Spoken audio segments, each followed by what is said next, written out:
1992 Test match. In Birmingham, the West Indies have won a magnificent victory. That's a long time ago. They have won by 52 runs. They have maintained their phenomenal record on this ground. In 2021, was that 29 years? Man. Well, I can recall that it was my first Test match as captain of the West Indies cricket team. South Africa had just been reintroduced back into international cricket and playing their first Test match since. And so obviously, it was a very important Test match for South Africa, and of course it was for us. I had been criticized earlier in a previous World Cup where when we played South Africa and lost, when I had said it was just another game. So obviously it was on a bit of pressure. There was some controversy because Anderson Cummings was not selected and Kenny Benjamin came in and replaced him, and Antigan, like myself, and obviously the Bajans were not happy about it, and the crowd did not come out to support. It was weird because usually back in those days, West Indies are playing, you'll have stadium filled with people, especially on the first day. And then we went out there and there was nobody there, just a handful of people. It was disappointing for us because I think at that time the crowds, we used to please the crowds. We used to love seeing all the shenanigans in the crowd. We used to, that time King Dial, all them things. We would love seeing them things. So it was disappointing for us that they decided not to support us. Well, we were kind of surprised and disappointed as well because, I mean, it was a historical Test match. And of course, playing in Barbados, we expect the Oval to be filled, really. South Africa just came back into international cricket after 20 odd years in isolation.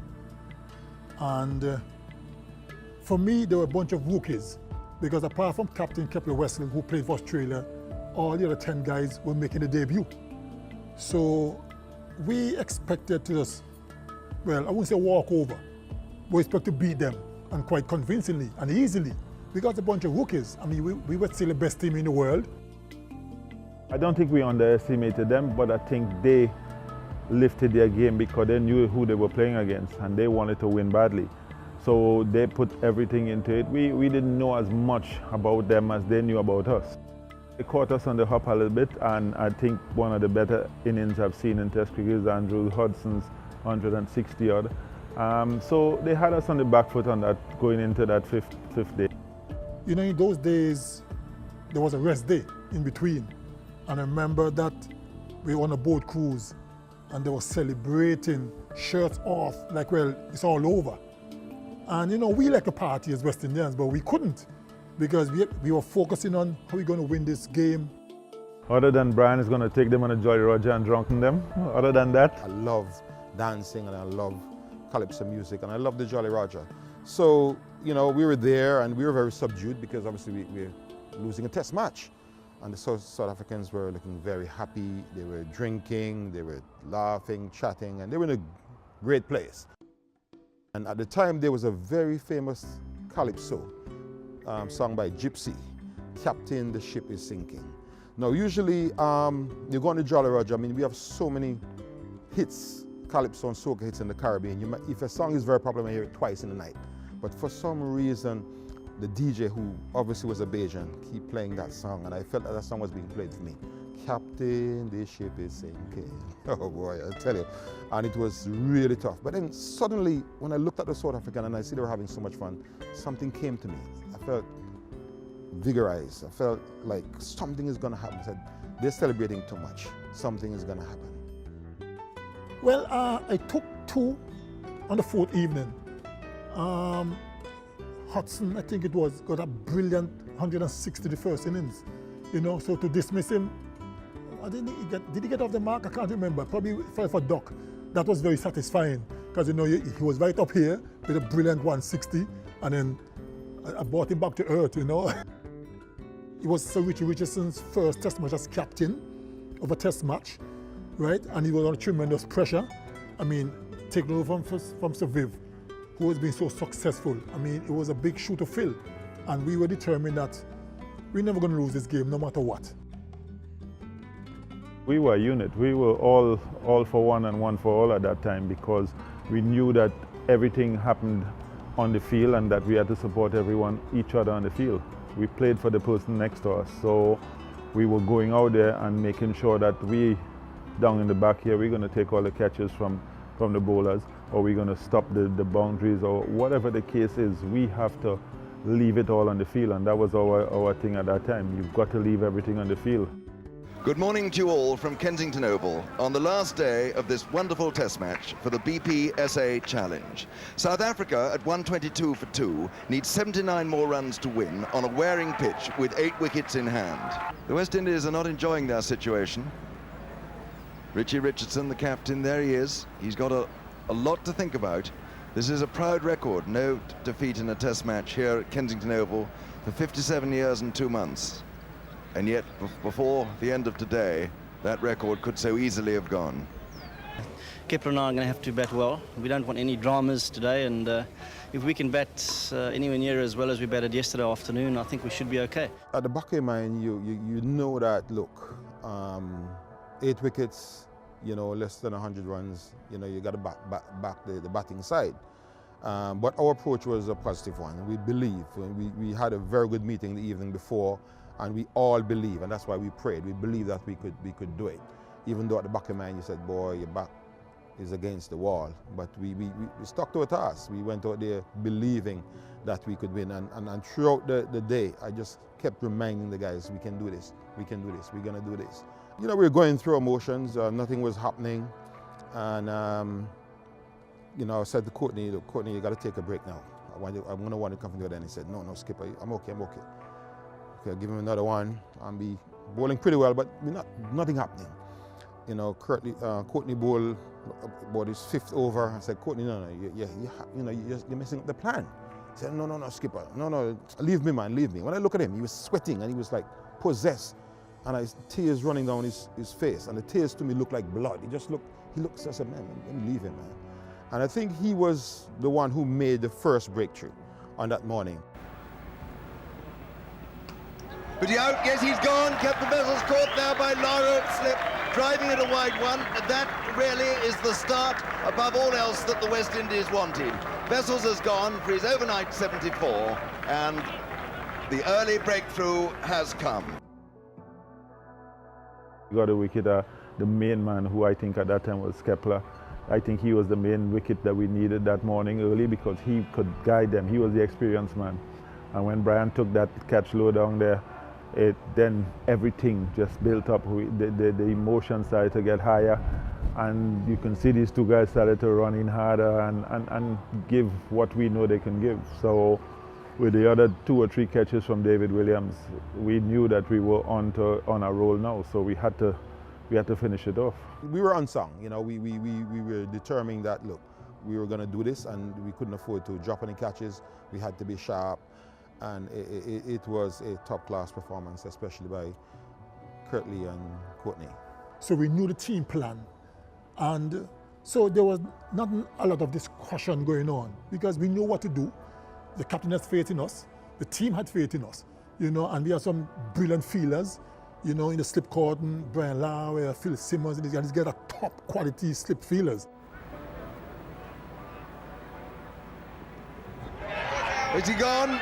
Yes, he's gone, caught behind, and Cronje can't believe it.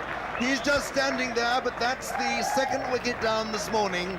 Cronje has gone, caught behind of his 13th ball, this time from the bowling of Ambrose. Brilliant catch, brilliant. So Williams has taken 2 magnificent catches this morning.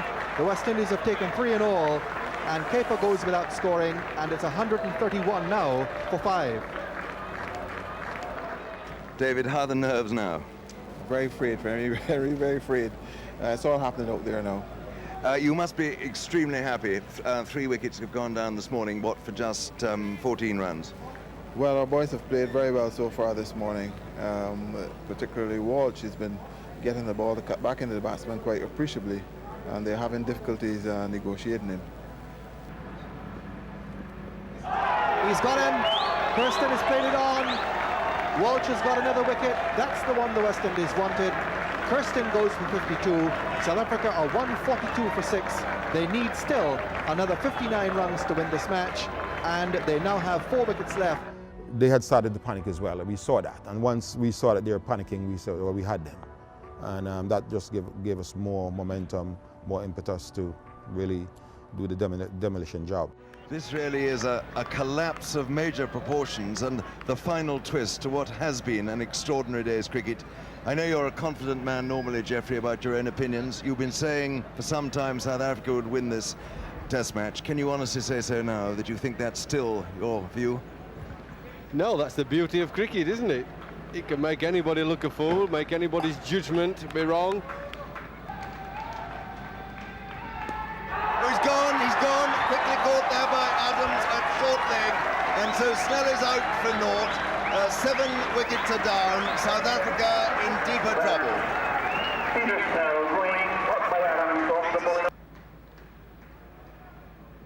Oh, it bowled him, a marvellous Yorker. Ambrose can't believe it, and Richardson is out, bowled by Ambrose. Ambrose's 4th wicket. I mean, because once we knew we get down to the last 1 or 2 wickets, it was only a matter of time. He's gone. That's the 9th wicket. Richardson goes 148 for 9, and the West Indies now are within sight of a quite remarkable victory, a stunning turnaround. And Barbadian spectators who've seen the West Indies win so frequently here at Kensington Oval, now right behind Ambrose. We bowled him. The West Indies have won a magnificent victory. They have won by 52 runs. They have maintained their phenomenal record on this ground of never having lost a test match since 1935. This is their 11th in succession. The spectators come on the ground to hail their heroes.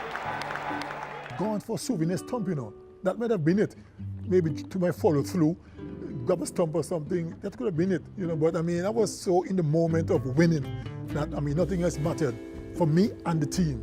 And I mean, that was such a fantastic victory. You know, we all ran around, we held hands, and we felt good. We felt good. The beer afterwards was so nice.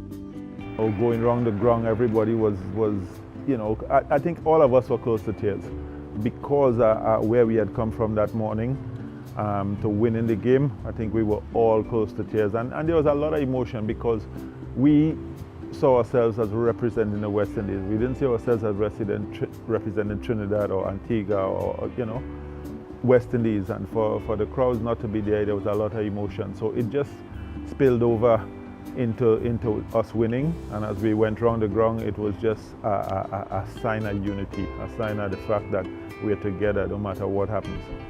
You are the guys that we have. We believe in ourselves, even though a lot of people wrote us off, we would do it. And what about Courtney Walsh? Sensational. Absolutely fantastic. Which was the moment that you really knew you'd won this? Well, all along, I thought we would win. I never gave up. I'm not a quitter. I'll never quit. I'm a strong person. Despite what, I'm going to give everything. But how sad all the people of Barbados weren't here to see it. Well, I had no comments, Tony. You know, I still love the people of the Caribbean. I know they love us all the way, and they're going to be behind us. And what a wonderful test match. A great advertisement for Test cricket. Great match. Richie, well done. Go and glass the champagne corks are popping already. I can hear them. Yes. You all people in the West Indies, Antigua. One love, unite, unity, strength. Stick with us. We need your help. Thank you. Richie.